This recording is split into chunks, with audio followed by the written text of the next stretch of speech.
Fala pessoal, Gabriel Martins aqui para falar sobre NFL no podcast Cara dos Esportes, episódio exclusivo para apoiadores, que excepcionalmente essa semana estará disponível na íntegra no feed aberto, porque tá rolando uma promoção, um preço especial para você ter acesso a esse programa durante a temporada regular. Eu posto um episódio exclusivo para apoiadores toda semana. E vai ter um preço promocional que eu já conto pra vocês quanto que é e como faz. É muito simples, já dou spoiler, é por Pix, muito fácil, muito simples.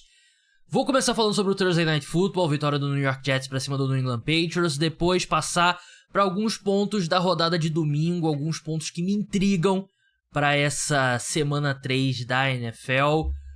O New York Jets abriu a semana 3 da NFL derrotando o New England Patriots por 24-3. Um jogo que eu vou ser sincero, fiquei um pouco chocado com quão bem o Aaron Rodgers jogou. Eu não sei se é o Aaron Rodgers quer dizer, não sei. Não é o Aaron Rodgers dos 2 anos para MVP com o Matt LaFleur na reta final da passagem dele por Green Bay.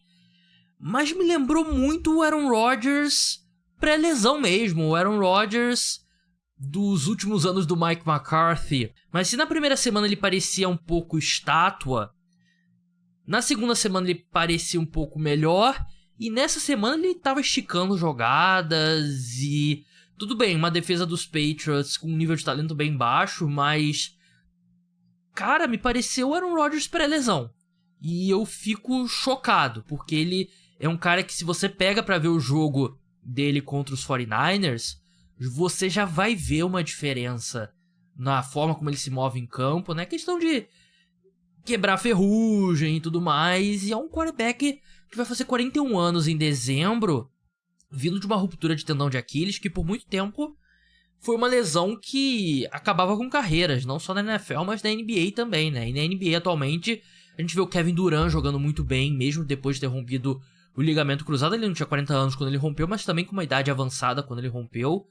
E é uma ótima notícia pro New York Jets. Não só isso, mas a linha ofensiva tá jogando muito bem. Teve a lesão do Morgan Moses, né, que é o right tackle titular, que é um problema. Aquele gramado do MetLife Stadium, se eu não me engano, os Giants e os Jets mudaram o gramado, uma grama sintética da última temporada pra atual. Mas é um gramado que tem uma lista histórica de jogadores que se machucaram nele. E a gente viu o Morgan Moses se machucar. Eu não sei se foi tanto o gramado. Tudo bem que tem a questão dele ser empurrado pra trás, cair por trás ali um jogador nas pernas dele, e o pé meio que prende no gramado, né? Mas a gente sabe que o MetLife Stadium é meio que um cemitério de ligamentos cruzados anteriores e outros tipos de articulações na NFL, mas a conexão dele com os recebedores está melhorando muito. Hoje foi um jogo mais do Tyler Conklin, né, o tight end da equipe. Teve um passe muito bonito dele pro Garrett Wilson, teve passe bonito pro Alan Lazard também. A gente viu até o Mike Williams aparecendo um pouco, então sinais muito positivos pro New York Jets. Eu não gosto do esquema tático. Não acho um ataque criativo. É um ataque que funciona muito porque você tem um quarterback absurdamente preciso no Aaron Rodgers e tem problemas para chamar jogadas, e isso é algo que a gente via com o Nathaniel Hackett, que é o coordenador ofensivo dos Jets. Era o head coach do Denver Broncos em 2022, quando isso acontecia muito com o Russell Wilson. E teve um seguidor meu que mandou que acontecia mesmo em Green Bay. Ele me lembrou que acontecia bastante isso em Green Bay também. Me parece uma questão do Nathaniel Hackett. Claro que o Aaron Rodgers é um quarterback que gosta de levar o relógio da jogada até o último segundo, mas é um problema do Nathaniel Hackett. Mas é um ataque que eu não gosto em geral, né? E mesmo naqueles últimos anos dos MVPs em Green Bay, eu sinto que era muito mais um ataque do Matt LaFleur do que do Nathaniel Hackett, né? E tudo que eu ouvi do Matt LaFleur depois disso e do Nathaniel Hackett depois disso me reforça essa sensação que eu tenho. Mas foi uma atuação muito boa ofensiva. Teve princípio ali de rusgas entre Aaron Rodgers e Robert Saleh. O Aaron Rodgers saiu muito puto depois que os Packers chamaram um field goal ali, né? E o Robert Saleh foi ali abraçar o Aaron Rodgers, né? E o Robert Saleh e o Aaron Rodgers meio que afastou o Robert Saleh. Clima bom, né? Foi uma atuação bem vintage, bem antiga, assim, do Aaron Rodgers, né? Jogando bem e sendo babaca na sideline, né? Tudo que a gente tá acostumado a ver do Aaron Rodgers. Um número interessante que o Packerismos postou no Blue Sky foi o passe de número 525 do Aaron Rodgers para touchdown. O passe pro Garrett Wilson. E o primeiro para um wide receiver draftado na primeira rodada. Um recebedor, na verdade, desculpa. Draftado na primeira rodada. Os Packers não selecionaram um wide receiver na primeira rodada desde 2002. E era algo que o pessoal cobrava muito. Então é uma estatística bizarra, né? O Aaron Rodgers na NFL desde 2005. E agora ele dá o primeiro passo. Davante Adams, Jordy Nelson, Randall Cobb, Donald Driver, grandes wide receivers com os quais ele jogou, nenhum draftado na primeira rodada. A defesa dos Jets jogou bem, mas nos leva ao New England Patriots, que, cara, em termos de talento, é bem claro que o New England Patriots tem o pior elenco da NFL e é por uma boa margem. Até Carolina Panthers, sei lá, New York Giants, times que estão ali na rabeira, Denver Broncos, o dos Patriots é pior por uma margem ainda, né? Porque é complicado nos dois lados da bola, é um time muito fraco, perdeu o John Bentley por lesão, né? Sofreu uma ruptura no peitoral, né? No músculo do peitoral. E é triste ver o Jacoby Brissett atrás dessa linha ofensiva, né? O Drake May acabou entrando na partida, eu vou falar sobre também. Mas foram 5 sacks e 46 pressões. E eu sou um cara que fala muito sobre a responsabilidade do quarterback nas pressões, né? Eu sinto que muitas vezes as pessoas não levam em conta isso. E tem números e quarterbacks que costumam sofrer muitas pressões e muitos sacks. Ao longo dos anos, os números mostram que é uma estatística estável, né? Não muda tanto assim. Então, é mais... assim, a linha ofensiva muda, mas o cara continua recebendo muito sack, muita pressão, né? E, dito isso, a linha ofensiva dos Patriots é tenebrosa. É a pior linha ofensiva da NFL. E o Jacoby Brissett tá sendo assassinado atrás. Ele é um grande quarterback, Jacoby Brissett? Não. Mas ele é um quarterback profissional de futebol americano e ele não consegue, né? E tem uma combinação muito difícil também, que é a linha ofensiva péssima e recebedores que não conseguem se desmarcar. É o pior corpo de recebedores da NFL também. Então o quarterback não tem aquela válvula de escape rápida e não consegue ter tempo ali para ir para a segunda ou terceira leitura. Não é uma boa combinação. E foi nesse caldeirão que o Drake May entrou ali na reta final para a última campanha. Completou 4 de 8 passes para 22 jardas.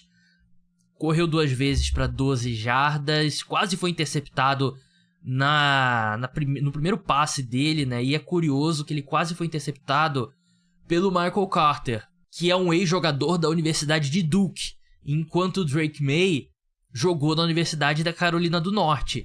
E Duke e Carolina do Norte tem uma das maiores rivalidades dos esportes dos Estados Unidos. Só que no basquete universitário tem também no futebol americano e tal, mas não são dois programas tão relevantes no futebol americano universitário. É mais no basquete e é uma rivalidade gigantesca, claro. Duke, Kyrie Irving, Jason Tatum, Zion Williamson recentemente. North Carolina apenas Michael Jordan, James Worthy e tudo mais. Então, esse fato, os roteiristas da NFL quase se superaram nessa, mas não dá pra falar nada sobre o Drake May, né? A defesa dos Jets já estavam jogando naquele modo prevent, né? Que é, vamos fazer o tackle, botar todo mundo mais pra trás, fazer o tackle dentro de campo, fazer o relógio andar e não vamos ceder touchdown, né? Então ali era garbage time, não era nada muito relevante. ele tem mobilidade. Acho que ele tem uma mobilidade melhor do que a do Jacob Brissett.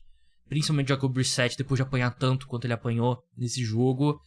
E tem ferramentas físicas melhores, né? Só que o Jacob Brissett tem um entendimento muito melhor do que é ser quarterback na NFL, porque ele é um cara experiente. Enquanto o Drake May, por exemplo, teve uma jogada que deu pra ver que ele decidiu que ia correr com a bola antes do snap, né? Ele não recebeu o snap, viu o que estava acontecendo e foi correr com a bola. Ele recebeu o snap, era uma jogada de passe, os jogadores correram rotas e ele já tinha decidido que ia correr com a bola, não conseguiu o avanço. Depois ele converte uma quarta descida com as pernas, depois uma quarta descida no passe, mas também, de novo, defesa dos Jets estava só protegendo a end zone. Não dá pra fazer nenhuma avaliação do desempenho do Drake May. Mas é isso, basicamente o jogo. Eu acho que é um sinal positivo pro New York Jets, tirando a briga entre... Briga não, né? Tirando o desentendimento que é normal entre head coach e quarterback. Vamos monitorar a situação do Morgan Moses, né? Que é um tackle que tem um histórico de lesões. A boa notícia pros Jets é que eles têm o Olu Fashanu, uma escolha de primeira rodada na posição de tackle. Imagino que ele vai ser o cara enquanto o Morgan Moses, se o Morgan Moses não for desfalcar a equipe, né? Porque meu palpite seria que sim, né? A cara não é boa. Eu não quero especular também, porque eu não sou médico. Mas os Jets têm ainda essa carta pra jogar, né? O Olu Fashanu, e a equipe precisa do Haason Reddick, né? Por mais que conseguiu 7 sacks nessa quinta-feira à noite, tô gravando aqui na madrugada de quinta pra domingo, precisa do Haason Reddick, né? Não pode deixar esse jogo mascarar, porque é um time dos Patriots muito ruim mesmo.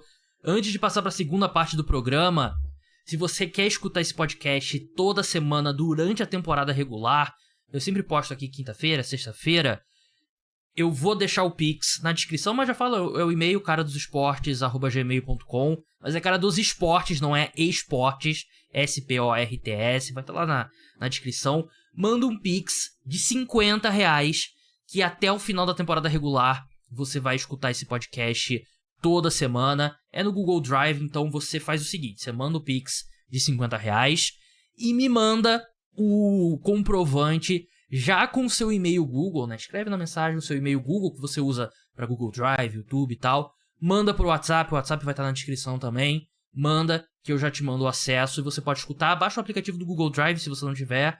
Você vai escutar diretamente no seu celular, como se fosse um aplicativo de áudio. Pode bloquear a tela e ir escutando. E é uma forma de você dar uma ajuda ao podcast Cara dos Esportes. Então, é isso. Vou estar na descrição vai estar todas as instruções. Vai ter o link para você abrir o WhatsApp. Vai ter lá a chave Pix, o valor e tal, tudo mais. Então, não esquece, se você já me adiantar mandando o comprovante do Pix e o seu e-mail Google, já me ajuda no processo, que é um processo manual, não é automatizado.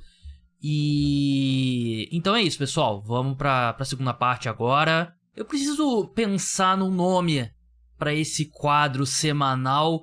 Pontos que me intrigam pra próxima semana, pra próxima rodada de domingo. Não só de domingo, segunda-feira. A gente tem uma rodada dupla no Monday Night Football, inclusive. Tenho pensamentos sobre isso. Mas eu separei aqui alguns jogos que tem pontos que me intrigam. Todo jogo da NFL tem algo que me intriga. Mas pontos específicos dessas partidas, começando pelo duelo entre Chicago Bears e Indianapolis Colts. Um jogo com 2 quarterbacks sob pressão. Um bem mais do que o outro, que é o Caleb Williams. Anthony Richardson, acho que o fato dele não ter jogado ainda numa partida de prime time reduz o calor em cima dele, porque eu não acho que ele tenha jogado bem.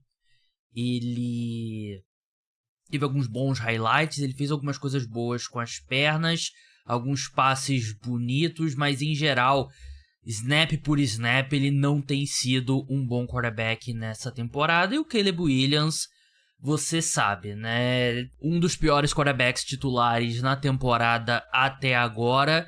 E os dois times se enfrentam. A boa notícia para o Chicago Bears é que eles vão poder fazer algo que eles não vêm fazendo tanto, né? Não vem fazendo bem e não vem fazendo com eficiência, que é correr com a bola. A equipe teve 22 carregadas para 84 jardas contra o Tennessee Titans na semana 1 e teve 22 para 71 na semana 2 contra os Texans, que isso diz também, times não respeitam o ataque aéreo com Caleb Williams, mas diz também um time que não tá correndo bem com a bola, né? E vocês sabem que eu sou o maior hater do jogo terrestre que existe, mas contra o Indianapolis Colts, que tem sido um time atropelado pelo chão, foi na semana 1 pelo Houston Texans, foi na semana 2 pelo Green Bay Packers, é o caminho. Você consegue explorar esse interior da linha defensiva dos Colts, e aí você consegue trazer mais defensores para perto da linha de scrimmage, você consegue colocar um ataque no ritmo, e você consegue dar mais espaço pro Caleb Williams no ataque aéreo, né? Possível retorno do Keenan Allen também ajuda,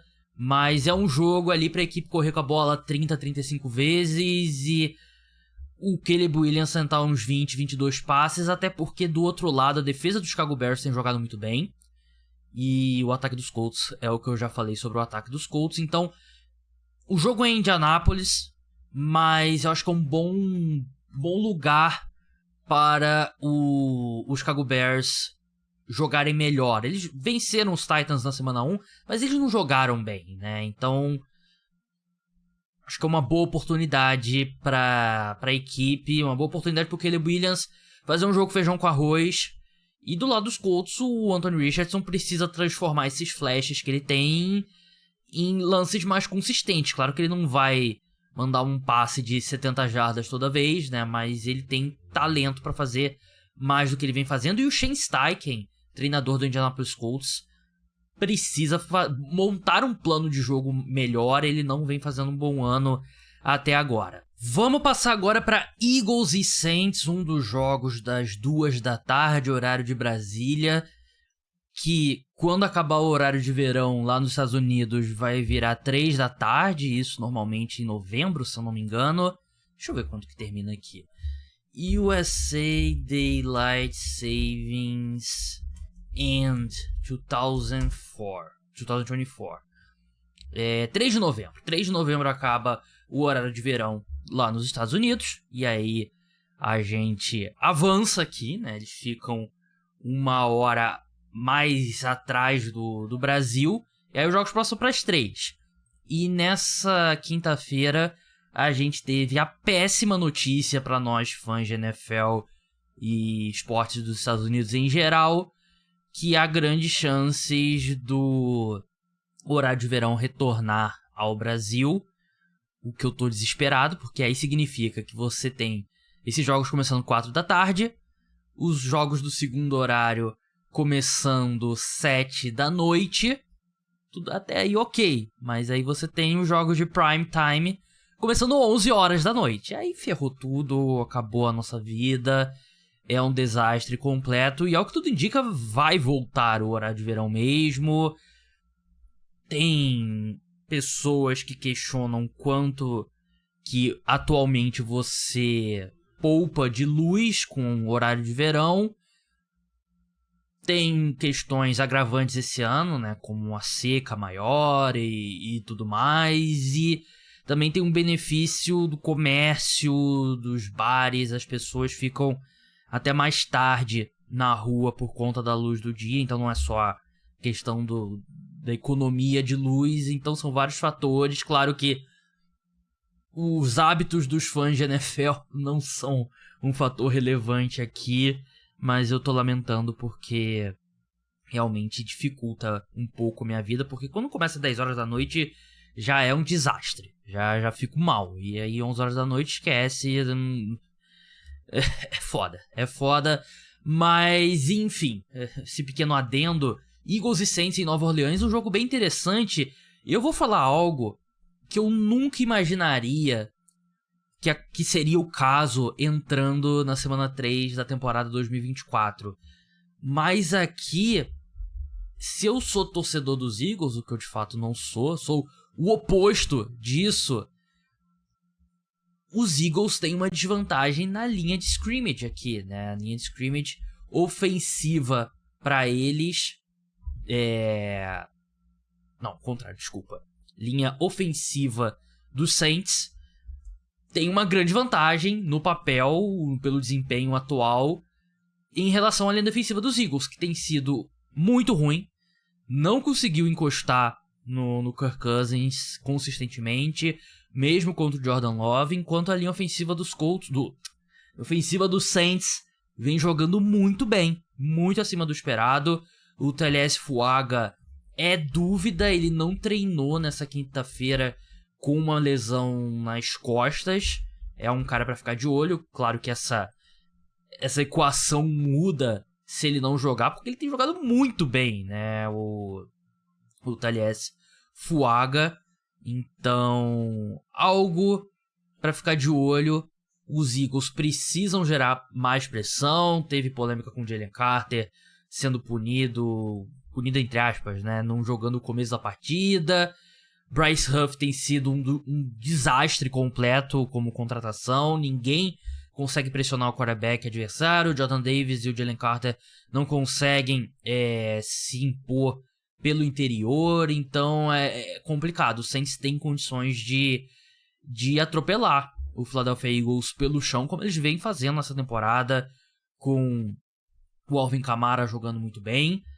Eu achei que a secundária dos Eagles jogou bem contra os Falcons, e contra esse time dos Saints você precisa ter alguém sempre dobrando ali pelo fundo do campo, ficando de olho no Rashid Shaheed, né? E tem o Chris Olave também, que tem condição de esticar o campo também. Ele é um pouco mais... Rashid Shaheed, né? Falei errado o nome dele. Tem condição também de trabalhar em outras formas que não só esticando o campo. Então, é um jogo interessante, é um jogo bem interessante. Os Saints são favoritos por 2,5, que é basicamente ali a vantagem de jogar em casa. Eu gosto desse Saints 2,5. Eu iria nesse Saints 2,5. Tudo bem que a defesa da equipe ainda não foi testada, e vai ter do outro lado o Jalen Hurts, que vem correndo muito bem com a bola.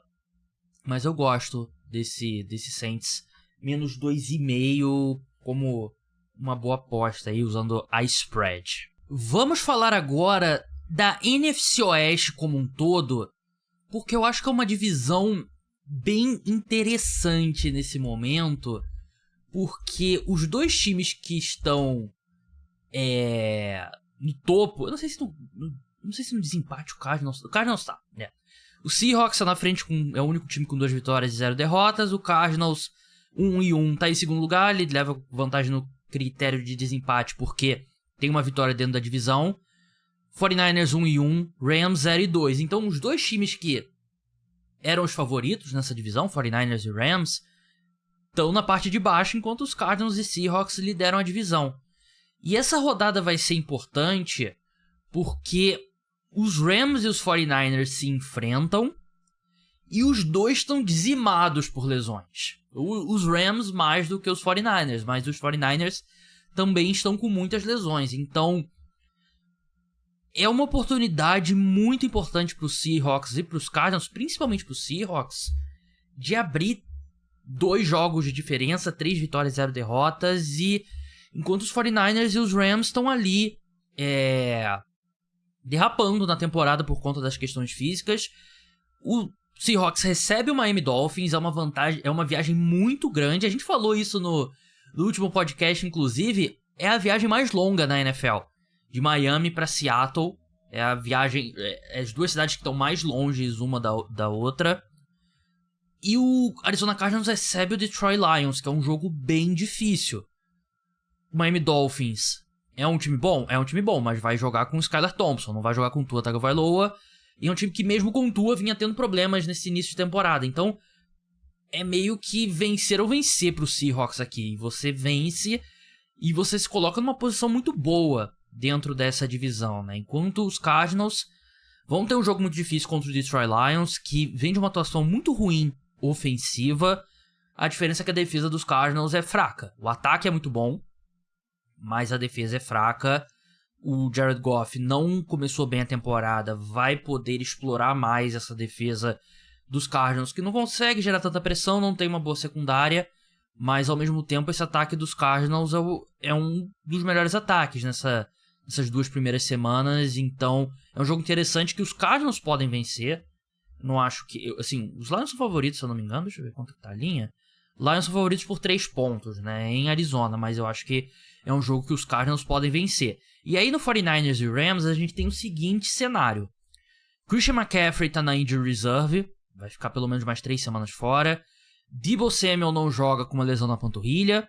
E o George Kittle é dúvida com lesão no posterior da coxa. Então a gente fala desse corpo maravilhoso de skill positions do San Francisco 49ers, mas aí sobrou o Brandon Ayuk, né? É claro que o Jordan Mason vem jogando muito bem como running back, mas ainda assim ele não tem o dinamismo do Christian McCaffrey recebendo passes, né? E o George Kittle, eu acredito que ele vai pro jogo, né? Mas se ele for, ele não deve estar 100%. Então é um jogo pro Brock Purdy ganhar um dinheirinho, né? Porque ele vem jogando bem nessas 2 primeiras semanas.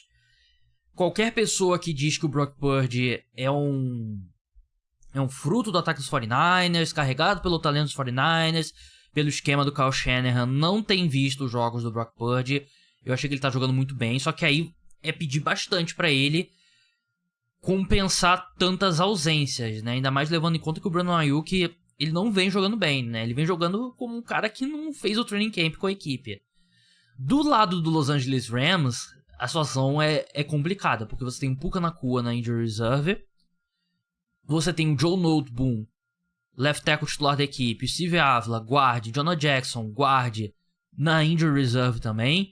Cooper Kupp não tá na injury reserve, mas não vai jogar com uma torção no tornozelo. E o John Johnson, safety da equipe, e o Darius Williams, cornerback da equipe, estão fora por lesão, estão na injury reserve também. Então, são um monte de titulares fora de ação para os Rams. Eu até acho que o Matthew Stafford é uma aposta melhor para compensar problemas do que o Brock Purdy. Só que ele tem muitos problemas a mais do que o Brock Purdy, né? E eu gosto de falar aqui no podcast, né? Lesão é parte de uma temporada na NFL. Mas chega um ponto que é uma lesão a mais que é possível você compensar. Você se manter ali num nível competitivo. E pros Rams, eu acho que esse nível chegou na semana 2. Claro que essa galera deve voltar ainda, né? Tem gente tipo Taylor Higbee, Rob Havenstein pra voltar ainda. Mas é complicado.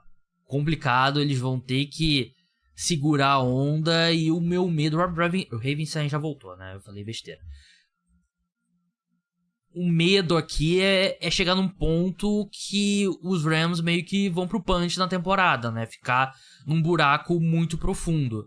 Mas é uma situação complicada, enquanto isso é a oportunidade pro Seahawks. Abrir 3-0 e aí abrir essa vantagem na divisão, né? Enquanto os Rams e o 49ers ainda vão passar por algumas semanas de turbulência com essas lesões, pode ser a diferença entre ir aos playoffs e não ir aos playoffs. Alguns outros jogos aqui interessantes: Baltimore Ravens contra Dallas Cowboys, um jogo entre 2 times que já estão bem pressionados, né? Um jogo das 5h25, horário de Brasília. Os Ravens são favoritos, o jogo é em Dallas, mas os Ravens são favoritos. Cowboys foram atropelados pelo New Orleans Saints, e nessa altura não dá pra dizer mais que o New Orleans Saints não é, tipo... só venceu o Panthers. É um bom time. Se vai ser um bom time por muito tempo, a gente vai ver ao longo da temporada, né? Mas os Ravens tiveram uma... Eu não gosto desse termo, mas tiveram um colapso, uma pipocada contra o Las Vegas Raiders. Estavam vencendo por 10 pontos com 10 minutos pro fim. A defesa dos Cowboys tem deixado muito a desejar e a questão é que os Ravens não têm esse mesmo ataque aéreo vertical que os Saints, né? E eu sei que o Todd Monken era ex-coordenador dos Steelers. Todd Monken, ele tenta implantar esse ataque aéreo vertical, mas não se encaixa muito bem. Ele tem feito um ano muito ruim, né? Como coordenador ofensivo. O Lamar também não tem sido consistente. A equipe vai de uma semana usando muito o Isaiah Likely, na segunda quase não usa. Então são 2 times em um momento estranho aqui na temporada. Mas eu ainda confio mais no John Harbaugh e na comissão técnica do Baltimore Ravens. Eu acho aqui que os Ravens vencem. É difícil imaginar os Ravens 0-3, então eu acho que Baltimore vence aqui. Chiefs e Falcons no Sunday Night Football, jogo em Kansas City. Os Chiefs que não vão ter o Isaiah Pacheco. E tá difícil pra quem joga Fantasy Football, né? Porque você tem o Carson Steele, que sofreu um fumble. Então, sofrer fumble, jogador jovem, normalmente perde espaço. O outro running back é o Samaje Perine, né? Que é um cara ali de receber passe. Então, você não imagina que ele vai ter 10, 15 carregadas. Tem o Keontae Ingram também. E tem o Kareem Hunt também, que assinou com a equipe. Tá no Practice Squad. A gente nem sabe se ele vai ser elevado ainda ao time principal, né? Então tem todas essas questões aí pro pessoal do Fantasy. Mas eu não me deixaria levar muito pela essa vitória do Atlanta Falcons na semana 2, não. Eu achei que foram muitos erros dos Eagles para eles voltarem nessa partida. Não acredito que a defesa dos Chiefs vai cometer esses mesmos erros. A defesa vem jogando bem. Então, Chiefs -3, eu acho que é uma boa aposta aqui. Eu acho que tem valor. E para encerrar o Monday Night Football, Buffalo Bills contra Jacksonville Jaguars 8h30. Commanders contra Bengals 9h15. Eu detesto esse Monday Night Football nesse formato. Bota um jogo começando, sei lá, 8 horas e o outro quando acabar. Ou bota os dois ao mesmo tempo. Eu não... Assim, os dois ao mesmo tempo eu já não gosto. Mas eu não acho que faz muito sentido. Normalmente não são jogos bons que eles fazem essa rodada dupla. E tem uma coisa extremamente irritante, que a transmissão da ESPN gringa, ela fica meio que mostrando os dois jogos. Aí fica ali, eles têm uma transmissão de um jogo e uma transmissão do outro jogo. E aí fica Jaguars e Bills, aí vamos botar aqui na tela aqui o que tá acontecendo com Commanders e Bengals. E aí você não consegue ver nenhum dos dois jogos. Então, me irrita. Não tem muitos pontos sobre esse jogo, não. Acho que os Bengals vencem. Defesa do Commanders é um desastre. Buffalo Bills eu também acho que passa com tranquilidade pelo Jacksonville Jaguars. Jaguars outro desastre. Esse no ataque e na defesa.